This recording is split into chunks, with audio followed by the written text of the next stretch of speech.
মানিক সামনে থাকবেন, আরমান থাকবেন, চার্জ করছেন, ম্যাক্স 7 M590 ইউজ হচ্ছে, ড্যামেজ দিয়ে যাচ্ছেন তো যাচ্ছেন দূর থেকে। মানিক গেমিং খুব ভালো কিছু অ্যাসল্ট করছে, একটি প্লেয়ারকে ডাউন করার প্রচেষ্টা চালাবেন, নিজের প্লেয়ার ডাউন। টেনিসনকে একটা শট লাগাতে পারবেন কিনা, টেনিসন চেষ্টা করছেন ঘুরে ঘুরে, কিছু ফ্ল্যাশ ফ্রিজের ড্যামেজও নিচ্ছেন, ডাউন হয়ে যাবে মানিক আবারও। মানিককে আবারও কিন্তু একটা ভালো হিল প্রোভাইড করা হয়েছে, টেনিসন শর্ট রেঞ্জে আসবেন, ভালো একটা গ্লোবাল ডিপ্লয় করেছে যার দরুন কিন্তু তাকে ডাউন করা পসিবল হয়নি, বাট পরবর্তী শট এন্ড ডাউন করবেন প্রান্তদাতাকে উদ্দেশ্য করে।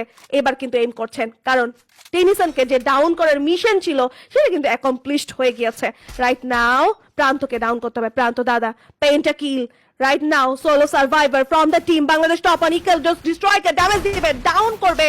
কিলটি এখান থেকে কে নিবে, প্রান্ত দাদা কিলটিও কিন্তু তুলে নিয়েছেন, বাট এইখান থেকে বেরোতে পারবেন কি? জোনের কিছু ব্লু ড্যামেজেস নিচ্ছেন, জোনের থেকে বেরিয়ে যেতে চায়।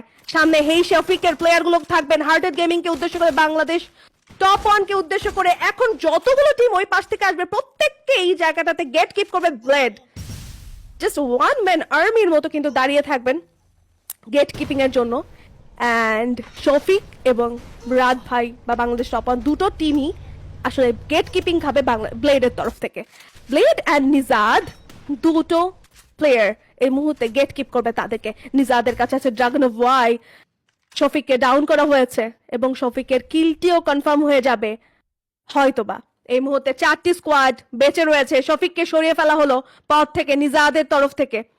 এই মুহূর্তে দেখা যাক এখান থেকে কারা শেষ শেষ শেষ হাসিটা আসবে, কারা এত এত বেশি স্ট্রাগল, এত বেশি ডমিনেটিং ফাইটের পরে কারা বুয়াটি ক্লেম করবে। মানিক গেমিং তারা দুটো প্লেয়ার নিয়ে লাইভ, RH-কে দুটো প্লেয়ার রয়েছেন, আইবি রে সোলো সার্ভাইভ করছেন একদম শুয়ে বসে, এখনো টিকে থাকার প্রচেষ্টা চালাচ্ছেন, বাট নিজাত তাকে স্পট করবে, সামনের দিকে এগিয়ে যেতে চায়। M590 রয়েছে তার হাতে, এবার কিন্তু দেখতে পাচ্ছি গ্লোবাল মেল্টারটিও হাতে তুলে নিয়েছেন, ট্রোবল সিরিয়াস হবে কিনা, বাট এই যে তার এই ফাইটার মাঝখানে মানিক গেমিং কিন্তু অবস্টাকল ক্রিয়েট করছে এবং প্রান্ত দাদা একদম চুপ করে সেই গোটা ফাইটটি দেখছে।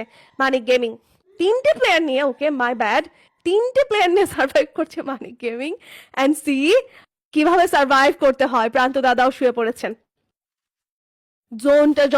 জোনটা শ্রিঙ্ক হওয়া স্টার্ট করলে আসলে প্লেয়ারদের কাছাকাছি যাওয়ার যে ব্যাপারটা সেটা আসবে।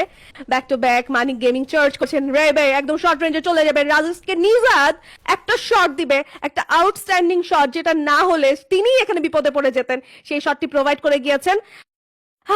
বাট খুবই বাজেভাবে কিন্তু ব্লেড এখানটাতে ডাউন হয়ে গেল। ব্লেডকে হিল করা পসিবল কিনা, ব্লেডকে হিল দেওয়ার একটা প্রচেষ্টা তো নিজাদ চালাবে, কারণ ব্লেডই কিন্তু এই মুহূর্তে একটা game changing game play provide করতে পারে। মানি গেমিং অ্যাপ্রোচ করছে আজকের দিকে, প্রান্ত